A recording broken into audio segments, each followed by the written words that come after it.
자, 오늘 본문은 구원을 받은 자들 또 물론 다 구원을 받으셨겠지만 구원을 받아야 할 자들이라면 반드시 집중해서 잘 봐야 할 말씀입니다. 구원의 핵심 조건이 무엇인지를 말하고 있는 말씀이에요. 내용은 굉장히 간단합니다. 이 안에 조건들이 있죠. 근데 이 조건을 충족하는 사람은 누가 뭐래도 그 사람은 구원받은 사람이에요. 그리고 이 조건에 충족하지 못한 사람은 누가 뭐래도 그 사람은 구원받지 못한 사람입니다.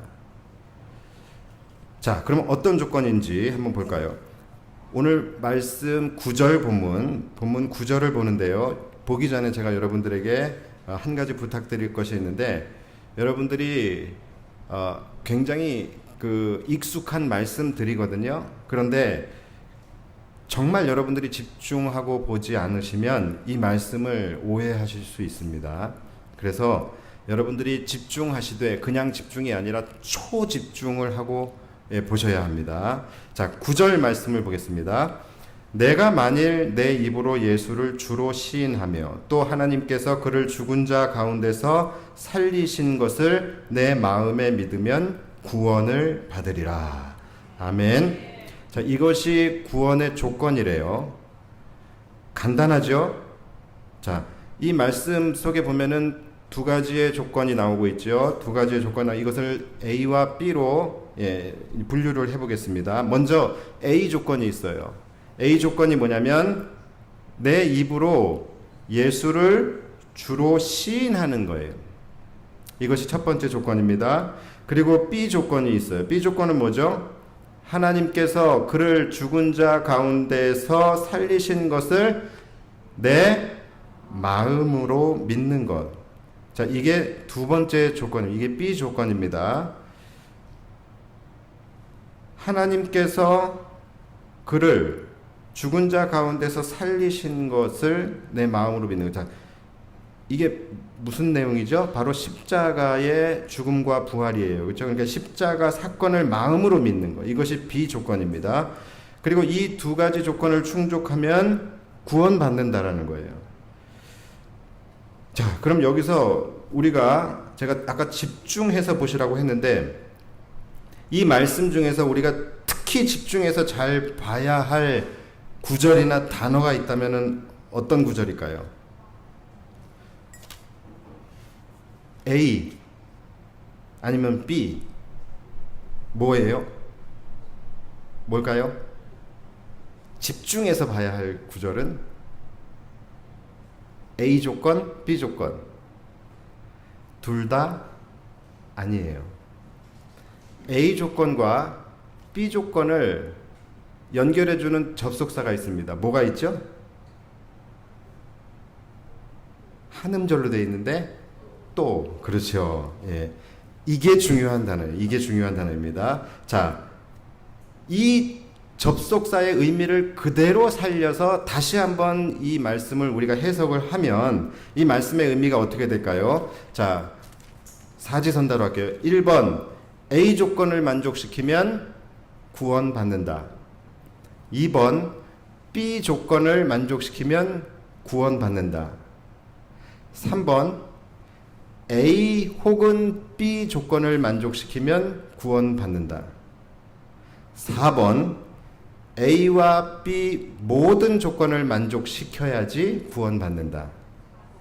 몇 번이에요? 4번입니까? 확실해요? 자, 그러니까 여러분, 이 말씀은 A 또는 B가 아니에요. A가 아니면 B라도 이것도 아니에요. A와 B 모두 충족시켜야지만 구원을 받을 수 있다는 거예요. 그러니까 예수 그리스도께서 나를 위하여 십자가에 죽으시고 부활하셨다라는 이 십자가의 사건을 마음으로 믿는 믿음, 그리고 예수 그리스도를 주로 시인하는 행위, 그러니까 이 두 가지가 다 충족이 되어야지만 하나의 구원이 완성될 수 있다라는 것이죠. 여기에 이의가 없으시죠? 그러니까 A 또는 B가 아니라 A 그리고 B예요. 영어 성경을 찾아보셔도 A or B가 아니라 A and B예요. 그러니까 두 개가 다 충족이 돼야 된다는 거예요.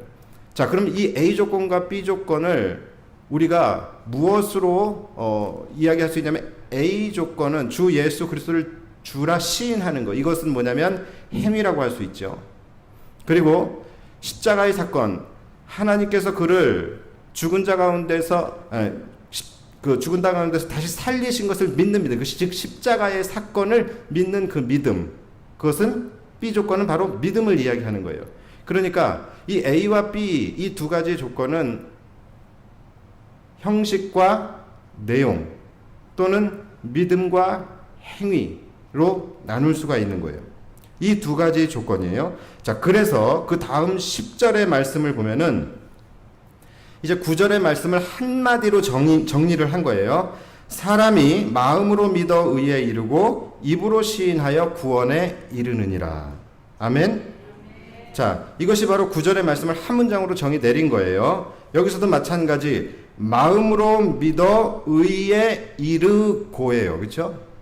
마음으로 믿어 의에 이르거나 이런 게 아니라 이르고예요. 여기도 마찬가지 영어 성경에도 and로 되어 있습니다. 그러니까 마음으로 믿는 것과 입으로 시인하는 것, 이 두 가지 모두가 충족돼야 구원을 받는 거예요. 당연한 얘기인데 지금 왜 이 얘기를 이렇게 어렵고 길게 하느냐라고 하실 수도 있겠지만 여러분 생각보다 이 부분이 확실히 정립이 되어 있지 않은 성도들이 많이 있어요. 그리고 이 부분이 확실히 되어 있지 않으면서도 자신의 구원을 확신하며 마음 편하게 살아가는 성도들이 너무 많기 때문입니다. 특히 지금 이 부분이 왜 중요하냐면 이제 이 이후로 이 뒤에 나오는 이후의 구절들 중에서 구원에 대한 굉장히 핵심적인 두 개의 구절이 있어요. 그리고 굉장히 유명한 말씀인데 이 두 구절 다 바로 이 구절을 물고 들어가는 거예요. 다시 말해서 이 두 구절 다 이 구절이 반드시 전제되어 있어야 한다라는 것이죠. 자, 그 구절이 뭐냐면 바로 13절과 17절이에요. 여러분 잘 아는 말씀입니다. 먼저 13절 말씀. 누구든지 주의 이름을 부르는 자는 구원을 받으리라. 아멘. 또 17절. 그러므로 믿음은 들음에서 나며 들음은 그리스도의 말씀으로 말미암았느니라. 아멘. 자, 이 두 가지 말씀 다 여러분들이 아주 잘 알고 있는 말씀이에요. 그렇죠? 그리고 구원에 대한 굉장히 핵심적인 말씀입니다. 자, 그런데 이 두 가지의 말씀을 우리가 너무나 흔한 말씀이다, 또 잘 아는 말씀이다라고 해서 별 생각 없이 그냥 이렇게 보게 된다고 한다면 그닥 이 조건들을 볼 때에 어렵지 않아요. 오히려 참 쉽다라는 생각이 듭니다. 그래서 이 구원이라는 것이 참 쉽다고 생각을 할 수가 있어요. 왜냐하면 이 말씀대로 한다면 그냥 우리가 입술로 시인하면 구원에 이르고 또 주의 이름을 부르면 구원을 얻을 수 있고 또 믿음으로 구원을 받는다고 하는데 믿음은 들음에서 난다고 하니까 이렇게 교회 나와서 하나님의 말씀 잘 들으면 믿음이 생기는 것이고 그 믿음을 근거로 나는 구원받을 수 있는 것이구나. 그러니까 나는 입술로 고백했고 예배 때 나와서 말씀을 들었고 또 주의 이름을 불렀으니까 내가 구원받는 데에는 전혀 문제가 없다라고 생각하며 편하게 살아가는 성도들이 많이 있다라는 것이죠. 자, 그런데 여러분 이 조건을 만족하기만 하면 A와 B의 이 조건을 만족하기만 하면 구원을 받는 것은 틀림없는 사실입니다. 그러나 그렇다고 해서 아무나 이 두 조건을 만족시켰다고 아무나 이 두 조건을 지키기만 했다고 해서 구원을 받는 것은 아니라는 거예요. 이 말씀을 지켜서 행함으로, 다시 말해서 이 조건을 충족시켜서 구원받을 수 있는 사람은 반드시 무엇이 전제되어져야 되냐면 9절과 10절 말씀이에요. 9절과 10절 말씀, 이 두 가지 조건, A와 B 조건을 모두 충족시키는 사람이어야 한다라는 것이 전제되어져 있어야 된다는 거예요. 그러니까 이 두 가지를 충족시키지 못하면 아무리 이 뒤에 말씀 13절과 17절 누구든지 주의 이름을 부르는 자는 구원을 받으리라, 이거 주의 이름을 아무리 부른다 할지라도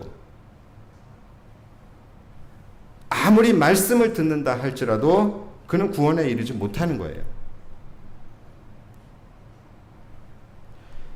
13절에 누구든지 주의 이름을 부르는 자는 구원을 받는다고 하는데 실상은 누구든지 주의 이름을 부른다고 해서 구원을 받을 수 있는 것은 아니라는 겁니다. 제가 지금 이 성경에 대해서 부정하고 있는 것 같이 생각되어지실 수도 있는데 그게 아닙니다. 자, 금요일에도 제가 이 부분에 대해서 말씀을 드렸죠. 누구든지 주의 이름을 부르는 자는, 여기서 주의 이름을 부른다라는 것이 뭐예요? 그냥 이 호칭 또는 호명을 하는 거예요. 야 누구야 뭐 이런 식으로 뭐 누구야 놀자 이렇게 하는 그런 부름이 아니죠.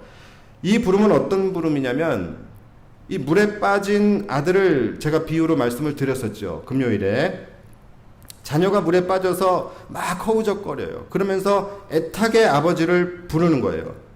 그때에 간절히 애타게 아버지를 부르는 그 아이의 부름을, 그 음성을 들은 아버지는 어떻게 합니까? 사정 보지 않고 무조건적으로 뛰어내려서 아들을 건져내게 되어져 있는 거예요. 자, 그것이 바로 누구든지 주의 이름을 부르면 구원을 받는다라는 말씀이에요. 죄의 늪에 빠져서 허우적거리고 있는 우리들이 아버지를 간절하고 애타게 부르는 거예요. 그럴 때에 우리의 아버지가 되신 하나님께서 우리의 음성을 듣고, 하나님을 부르는 우리의 음성을 듣고 우리를 죄의 늪에서 건져주신다는 것이죠. 왜 그러죠? 우리가 바로 하나님의 사랑하는 자녀이기 때문에, 그리고 그 자녀가 지금 아버지 되신 하나님을 부르고 있기 때문이에요. 자, 그러니까 당연히 이 말씀 속에는 우리가 하나님의 자녀여야 한다는 것이 전제되어져 있는 거예요. 또 주의 이름을 간절히 부른다라는 것에는 어떤 의미가 있습니까? 여러분, 주의 이름을 왜 불러요? 왜 불러요? 그분이 나를 살리실 수 있다라는 믿음이 있기 때문에 주님을 부르는 거잖아요. 그러니까 이 말씀 속에서는 하나님만이 나를 살리실 수 있는 나의 구원자이심을 믿는 믿음이 전제되어져 있는 거예요. 그러니까 이 부름 안에는 하나님과 나와의 관계가 전제되어져 있고 그 안에 녹아져 있는 것이고, 또 그 하나님을 믿는, 하나님이 나를 살리실 수 있는 나의 구원자가 되심을 믿는 그 믿음이 그 부름 안에 녹아져 있는 부름이라는 것이죠. 이상하다. 누구든지라고 되어져 있잖아요. 누구든지라는 불특정 다수를 이야기하는 거 아닙니까? 라고 말할 수 있는데, 여러분 여기서 말하는 누구든지는 여기에 대한 범위를 바로 그 앞절인 12절에서 정확하게 이 누구든지에 대한 범위가 어디까지인지를 정해놨어요. 그래서 제가 이 말씀을 그냥 읽지 말고 집중해서 봐야 된다는 거예요. 그 앞에 12절 말씀을 보면은 이 누구든지가 누구냐? 유대인이나 헬라인이나 차별이 없습니다. 그러니까 이 배경이 뭐냐면, 너희는 지금 너희가 선택된 백성이고 너희만 구원받을 수 있다라고 이야기하는데, 너희만 구원받는 것이 아니다. 너희 유대인이나 헬라인이나, 즉 너희들이나 이방인들이나 신분이나 혈통이 정해져 있는 것이 아니라 누구든지, 거기에 대한 누구든지예요. 그리고 주께서 모든 사람의 주가 되사, 주께서 모든 사람의, 이게 누구든지 모든 사람의 주가 되사, 주님은 그러니까 모든 사람의 주님이 될 수 있다라는 것이고, 그러므로 그 주님을 나의 구원자요, 나의 아버지요, 나의 주님으로 부르는 모든 자는 이 조건을 만족하는 자라면 누구든지 구원받을 수 있다라는 거예요. 그러니까 이 누구든지의 범위와 개념을 분명히 여러분들이 알고 계셔야 돼요. 그러니까 정리하면 이 말씀은 단순히 주의 이름을 주님하고 부르는 이런 물리적 외형적 행위를 말하는 게 아니라 바로 뭘 말하는 겁니까? 내면의 믿음을 말하고 있는 거예요. 이 부름 속에는 뭐가 있는 거예요? 하나님과 나와의, 아버지와 자녀의 관계가 녹아져 있고, 또 하나님이 나의 구원자가 되실 수 있다, 하나님이 나의 구원자가 되신다라는 것을 믿는 그 믿음이 녹아져 있는 거예요. 그러니까 주의 이름을 부르는 자는 이라는 것은 이것이 외형적인 것을, 형식적인 것을 이야기하는 것이 아니라 바로 내면적인 믿음을 요구하고 있는 말씀이에요. 그러니까 단순히 호칭이 아니라는 거예요. 주님을 나의 구원자, 나의 아버지, 나의 주님으로 믿는 믿음으로 부르는 부름. 그래서 바로 그 다음 절에 14절에 보면은 그런즉, 이 말씀도 중요해요. 다 이어지는 거예요. 그런즉 그들이 믿지 아니하는 일을 어찌 부르리요. 그렇죠? 그러니까 이 부름에는 뭐가 반드시 필요하다고요?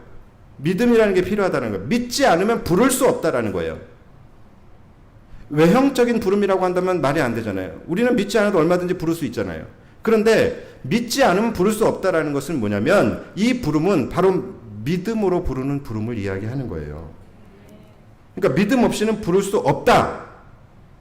그러니까 여러분, 이 말씀, 자, 그런즉 그들이 믿지 아니하는 일을 어찌 부르리요. 이 말씀은 무엇을 요구하는, 행위를 요구하는 겁니까? 아니면 믿음을 요구하는 겁니까? 그렇죠. 바로 행위를 요구하는 게 아니라 이 말씀 역시도 믿음을 요구하는 말씀이에요. 그리고 그 다음에 듣지도 못한 일을 어찌 믿으리요. 자, 이거는 여러분, 한번 여러분들이 풀어보세요. 이거는 뭘 요구하는 말씀일까요? 행위입니까? 아니면 믿음입니까? 자, 듣지 않는데 어떻게 믿냐라는 것이죠. 그러니까 믿음이 어떻게 생기냐? 들어야 생긴다는 거예요. 여러분처럼 오늘같이 이렇게 하나님의 말씀을 들어야지 믿음이 생긴다는 거예요. 자, 그러면 이 듣는 것은 행위예요, 믿음이에요? 행위죠. 그러니까 이것은 지금 믿음을 요구하는 게 아니라 행위를 요구하는 거예요. 전파하는 자가 없이 어찌 들으리요. 보내심을 받지 아니하였으면 어찌 전파리요. 다 그런 거예요. 그러니까 이게 다 뭡니까? 전파하는 자가 없다면 들을 수 없고, 들을 수 없다면 그들 안에 믿음이 생길 수 없고, 믿음이 없다면 어떻게 부를 수 있겠느냐.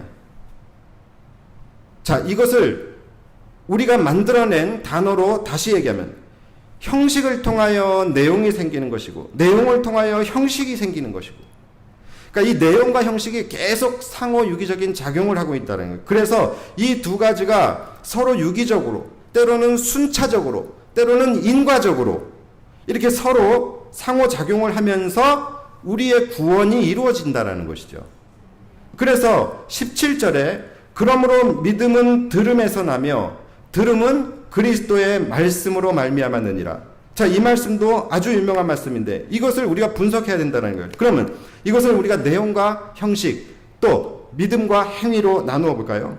자, 믿음은 들음에서 난다. 그럼 여기서 믿음은 뭡니까? 내용이죠. 그렇죠?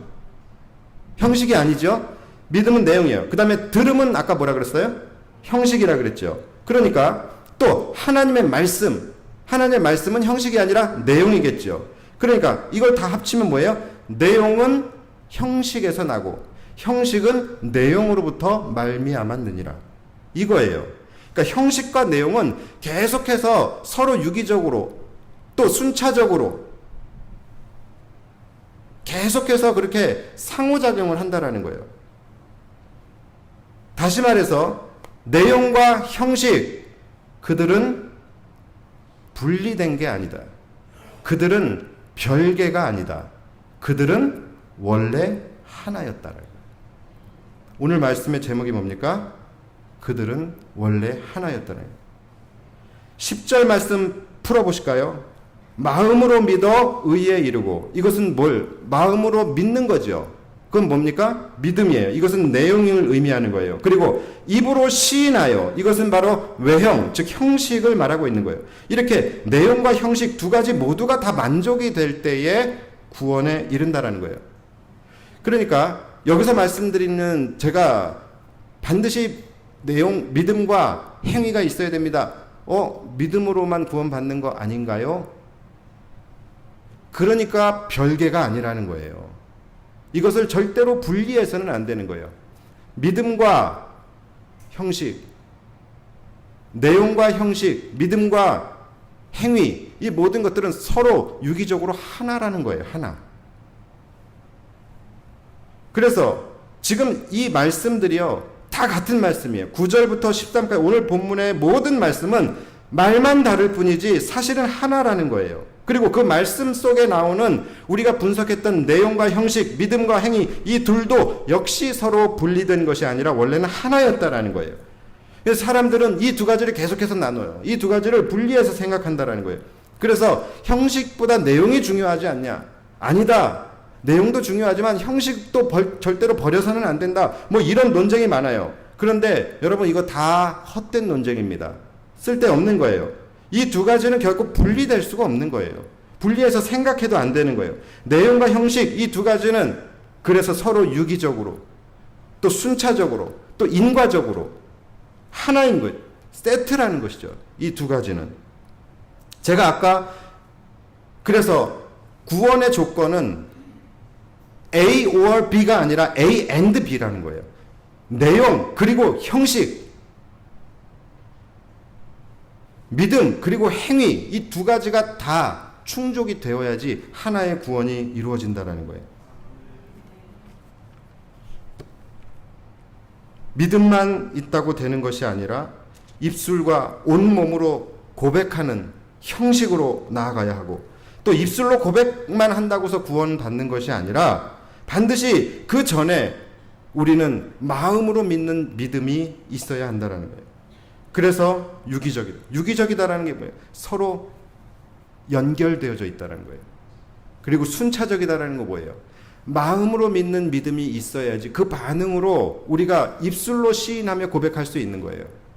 그렇겠죠? 그러니까 이거는 따로 떨어질 수가 없는 거예요. 또 인과적이다. 당연히 마음으로 믿는 믿음이 있기 때문에 우리는 그 결과로 입술로 고백하는 반응이 나올 수 있는 것이죠. 사랑이라는 것이 있고 사랑한다고 고백하는 것이 있잖아요. 사랑은 내면이고 고백은 행위잖아요. 그런데 우리가 이 사랑하는 마음이 없이 사랑한다고 고백할 수 있습니까? 할 수 없잖아요. 마찬가지예요. 두 가지는 따로 떨어질 수가 없는 거예요. 사람들은 내용이 중요하지 형식은 버려야 돼. 요즘에 많은 사람들이 이렇게 이야기를 해요. 지금 이 시대가 추구하는 가치, 이데올로기, 이 형식 깨는 거거든요. 형식을 버려야 한다. 예수님도 이 바리새인들의 형식적인 바리새인들을 질타하지 않으셨습니까? 그런데 여러분 그렇지 않다라는 거예요. 예수님이 그들을 질타하신 이유는 형식을 질타하신 것이 아니라 형식만 있는 그들을 질타하신 거예요.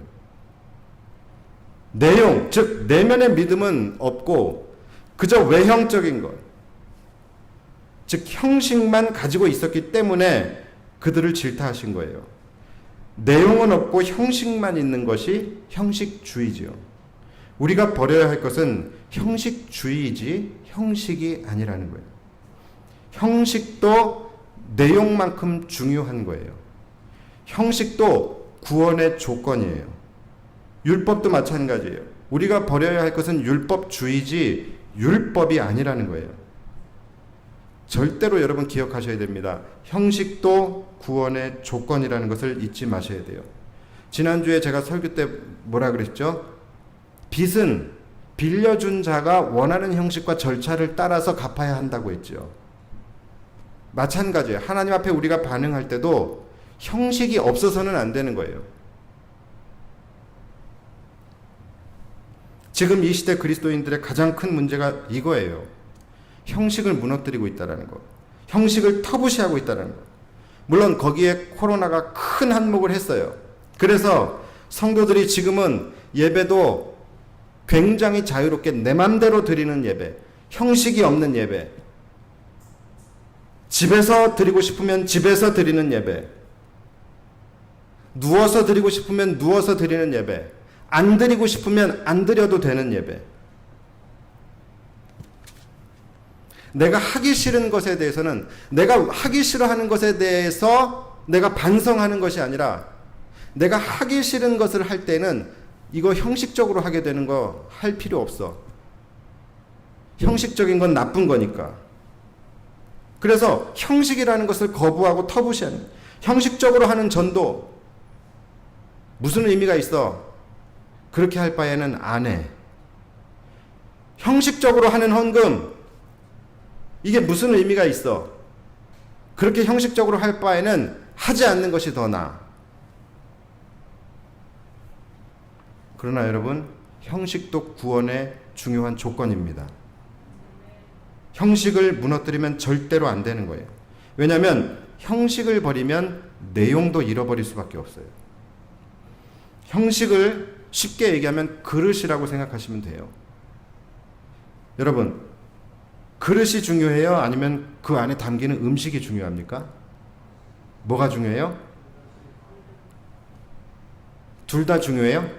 그럼 그래도 둘 중에 하나 더 중요한 거를 고르라면 뭐가 중요하죠? 당연히 음식이 좀 더 중요하죠. 왜냐면 그건 우리가 먹어야 되니까. 그릇을 먹을 수는 없잖아요. 그러니까 음식이 더 중요하죠. 음식이 중요하기 때문에 반드시 그것을 담을 수 있는 그릇도 중요한 거예요. 아무리 음식이 중요해도요, 그릇이 없으면 음식은 바닥에 널브러지고 바닥에 흘러서 먹을 수 없게 되는 거예요. 여러분, 형식이 무너지면요, 여러분의 믿음도 무너지게 되어져 있습니다. 형식이 그릇이면 그 그릇 안에 담기는 것이 내용이에요. 행위가 그릇이라고 한다면 그 행위 안에 담기는 것이 믿음이에요. 형식이 무너지면 믿음이 무너져요. 또한 음식이 중요할수록 그릇도 좋아야 하는 거예요. 1,000원짜리 라면은 양은 냄비에 담아 먹을 수 있어요. 그러나 진짜 최고급 요리를 양은 냄비에 담아 먹는 사람은 없어요. 좋은 음식은 좋은 용기에 담아야 보기도 좋고 음식이 잘 보존되는 것처럼 좋은 믿음일수록 더 형식을 까다롭고 훌륭하게 지켜내야 한다는 거예요. 지금 코로나 시대의 특징이 뭡니까? 형식이 깨지고 있는 거예요. 학교에 모여서 학생과 선생님이 마주하며 서로 상호작용을 하는 가운데 수업이 이루어져야 되는데 지금 이 형식이 깨져버렸죠. 그래서 학생들이 집에서 온라인으로 수업을 해요. 이 형식이 깨졌는데 여러분, 내용이 온전합니까? 지금 아이들 학업이 제대로 이루어지고 있어요? 전혀 안 돼요. 말이 안 되는 일이 지금 벌어지고 있는 거예요. 아이들 학업 지금 다 무너졌습니다. 굉장히 지금 문제예요, 이거. 하나님께 우리가 영과 진리로 예배하는 것, 이것이 본질, 내용이에요. 이것이 내용이라고 한다면 우리가 이렇게 함께 모여서 함께 공예배로, 회중예배로 하나님 앞에 올려드리는 것, 이것이 형식이에요. 이것이 깨져버리면 결코 여러분들의 믿음은 안전하지 않습니다. 온전히 보존될 수가 없어요, 믿음이. 집에서 온라인으로 예배드리는 성도들 신앙의 본질 잘 지켜낼 수 있다고 생각하십니까? 절대로 그럴 수 없어요. 형식이 무너졌는데 어떻게 내용이 좋을 수가 있으며 어떻게 내용이 온전할 수가 있으며 내용이 그런데 그들의 믿음이 어떻게 보존될 수가 있겠습니까? 그래서 왜 나는 혼자 신앙생활 할 수 있다, 나는 혼자 신앙생활 할 수 있다라고 생각하는 그런 무교회주의자들 있죠. 이 자들은 결코 자신의 신앙을 지킬 수 없습니다. 제가 확신합니다. 반드시 변질돼요. 내용은 형식이라는 그릇에 담지 않으면 무조건 변질되게 되어져 있는 거예요. 율법주의는 깨야지요. 그러나 율법까지 깨버리면 큰일 나는 거예요. 형식도 마찬가지. 형식주의는 깨야지요. 그렇다고서 형식까지 깨버리면 큰일 나는 거예요. 예를 들어서 금식이나 11조, 이것을 지나치게 강조하는 것, 그것은 율법주의가 될 수 있고 형식주의가 될 수 있습니다. 왜냐하면 금식이나 11조가 신앙의 본질은 아니기 때문에. 그렇다고 이것을 깨트린다? 그것은 더더욱 안 되는 거예요. 그 형식이라는 그릇, 11조라는 이 형식이라는 그릇 안에, 그 안에 뭐가 담겨야 돼요? 우리 신앙의 본질, 우리의 믿음이 담겨야 되잖아요. 11조 안에 담겨져 있는 본질적 의미가 분명히 있잖아요. 나의 모든 소유는 하나님의 것이다. 그러므로 나의 주권도 하나님께 있다. 이 믿음의 고백이 바로 11조라는 이 그릇에 담겨서 하나님 앞에 올려드려지는 거잖아요. 하나님이 우리의 11조를 받으시고 기쁘게 흠양하시고 하나님이 받으시는 건 역시 11조라는 그릇을 받으시는 게 아니잖아요. 그 안에 담겨진 우리의 믿음의 고백을 받으시는 거예요. 신앙의 본질을 받으시는 거라는 거예요. 하나님의 주권을 인정하는 그 고백. 근데 몇몇 사람들은요, 이거 가지고서 아직까지 논쟁을 많이 해요. 11조가 신약시대에 와서도 유지가 되는 법이냐, 이것이 11조를 내는 것이 성경적으로 옳은가, 이거 다 여러분 아무 쓰잘데기 없는 논쟁입니다. 그냥 내기 싫은 거예요. 그냥 돈을 사랑하는 거예요. 그렇게 소모적인 논쟁을 하는 거 보면 너무 한심해요. 만약에 이런 거 가지고 논쟁을 하려면, 만약에 성경에 11조를 내지 말아라라는 구절이 있다고 한다면, 그럼 그것을 근거로 가지고 와서 논쟁하면은 논쟁을 할 수가 있는 거죠. 그런데 그게 아니에요. 11조는 구약의 법이기 때문에 지킬 필요가 없다? 신약에 와서 11조를 하라는 말씀이 어디 있느냐? 이런 논지를 가지고 주장하는데, 그럼 십계명은 왜 지켜야 합니까? 십계명 구약의 법인데 왜 여기 십계명이 써 있어요? 우리 유대교예요? 신약에 와서 11조에 대한 특별한 언급이 없는 이유는 당연히 유지가 되고 있는 법이기 때문에 특별히 언급할 필요가 없는 거예요.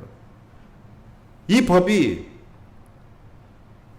개정되고 또 확장되어질 때마다 기존에 유지되던 그 법들을 다시 공지해야 합니까? 그건 아니잖아요. 빨간불, 파란불이 신호등이었어요. 그런데 이 신호등이 바뀌는 시점에서 사고가 많이 나니까, 예비 신호를 줘야 되겠다. 그래서 그 중간에 노란불을 껴넣어요. 그래서 노란불이 3초 동안 있다가 바뀌게. 자, 그러면 이 시스템을 바꾸면서 공지를 할 때에 빨간불일 때는 멈춰야 합니다를 다시 공지해야 합니까? 그건 아니잖아요.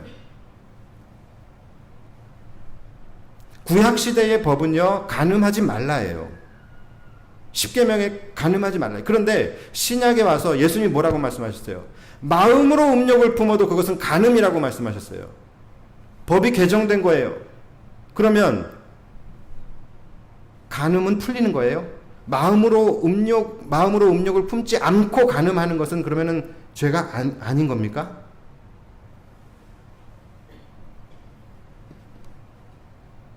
예수님은 신약에 오셔서 율법을 오히려 정리하시고 완성하시고 확장하신 겁니다. 물론 예수님이 오셔서 신약에 와서 율법이 폐하여졌지만 율법의 정신은 더 완성된 모습으로 개정되고 확장된 거예요. 그래서 마태복음 23장 23절을 보면은 예수님이 분명히 이렇게 말씀하셨어요. 화 있을진저 외식하는 서기관들과 바리새인들이여, 너희가 박하와 회향과 근체의 11조는 들이되 율법에 더 중한 바 정의와 긍휼과 믿음은 버렸도다. 자, 이게 무슨 말이에요? 너희가 율법은 잘 지킨다, 11조도 잘 낸다. 그런데 너희들이 형식은 있는데 내용을 버렸다. 율법의 정신을 버렸다는 거예요. 율법은 있지만 율법의 정신을 버렸다는 거예요. 율법의 정신이 뭐예요? 정의와 긍휼과 믿음. 이것을 버렸기 때문에 너희에게 화가 있을 거라고 말씀하시는 거예요. 너희가 형식과 내용 둘 다 있어야 하는데 형식만 있고 내용이 없다라는 거예요. 율법은 있고 율법의 정신이 없다라는 거예요. 그래서 이어서 분명하게 이렇게 말씀하세요. 그러나 이것도 행하고 저것도 버리지 말아야 할지니라. 형식과 내용, 믿음과 행위 둘 다 and라는 거예요. 둘 다 충족시켜야 된다는 거예요. 우리말 성경에 보면 그러나 11조도 바치고 이것도 버리지 말았어야 했다. 우리말 성경은 이렇게 번역이 됐어요. 물론 시대적 상황이 변하죠. 그래서 완전히 형식이 새롭게 개정된 부분들도 많이 있어요. 할례는 지금 세례로 변했어요. 동물을 죽여서 피로 제사 드리는 그 제사는 지금 시대에 와서는 예수 그리스도의 보혈을 의지하여 드리는 예배로 바뀌었어요. 구약의 안식일은 지금 주일날로 바뀌었어요. 그런데 이것이 바뀌었다고 해서 그 전에 가지고 있던 그 각 율법들의 규례가 가지고 있는 그 정신, 그것도 바뀌었습니까? 아니잖아요. 그 의미와 정신이 바뀐 것은 아니라는 거예요. 그럼 이것도 행하고 저것도 버리지 말아야 할지니 기억하셔야 됩니다. 그리고 분별하셔야 됩니다. 11조 하지 않아도 된다라는 말을 싫어하는 성도는 없을 거예요. 왜냐하면 우리는 돈을 사랑하니까. 돈을 싫어하는 성도가 어디 있겠습니까? 그런데다 목회자가 거기에 내가 그렇지 않아도 하고 싶지 않았던 건데 하지 않아도 된다라고 면죄부를 주는데 그것을 환영하지 않는 성도가 어디 있고 그것을 좋아하지 않는 성도가 어디 있겠어요? 그러면서 목회자는 마치 자신이 깨어있는 목회자인 것처럼, 마치 이 시대의 종교개혁을 이루어가는 목회자인 것처럼 그렇게 포퓰리즘, 인기몰이를 하는 그런 목회자들이 있고 그것에 발맞추어 돈을 사랑하는 성도들이 함께 만들어낸 합작품이에요. 이것은 분별해야 합니다. 하나님의 영역을 가지고 어떻게 자기들끼리 면제해주고 서로 면제받고 서로 칭찬해주고 박수 쳐주고 생색내고 거짓의 영에 속지 마시기 바랍니다. 우리 교회는 참으로 감사한 것은 거의 대부분이 하나님 앞에 온전한 11조를 드리고 계셔요. 그래서 제가 여러분들에게 이 말씀을 드릴 수 있는 거예요. 제대로 된 목회자라면 여러분 형식적으로 11조를 드리지 마십시오라고 이야기를 하지, 여러분 11조는 형식이니까 드리지 말아야 합니다라고 이야기하지 않습니다.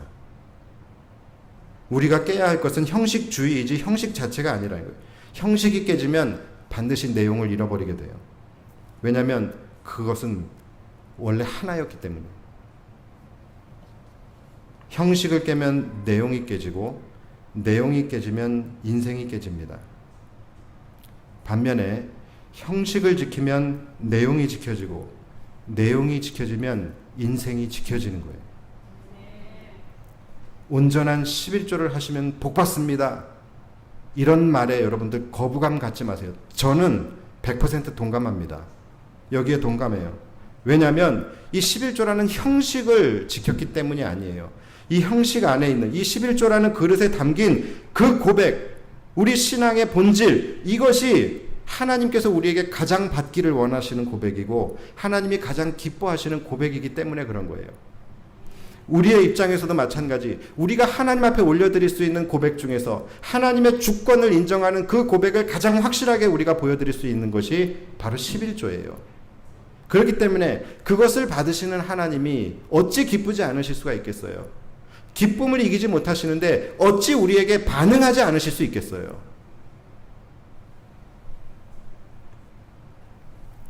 말씀을 마치겠습니다.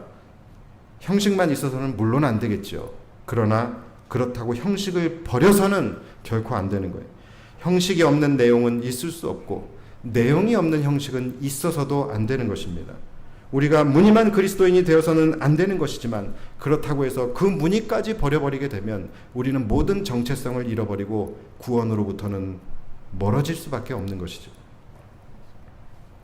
형식과 내용, 이 두 가지는 결코 분리되면 안 됩니다. 이 둘은 원래부터 하나였고 이 두 가지가 우리의 구원을 지탱하는 두 개의 기둥이에요. 한쪽으로 치우치지도 마시고 두 가지 균형을 잘 이루어서 온전한 하나님의 구원을 이루어 가시는 저와 여러분들이 되시기를 주님의 이름으로 축원합니다. 기도하겠습니다. 전능하신 아버지 하나님,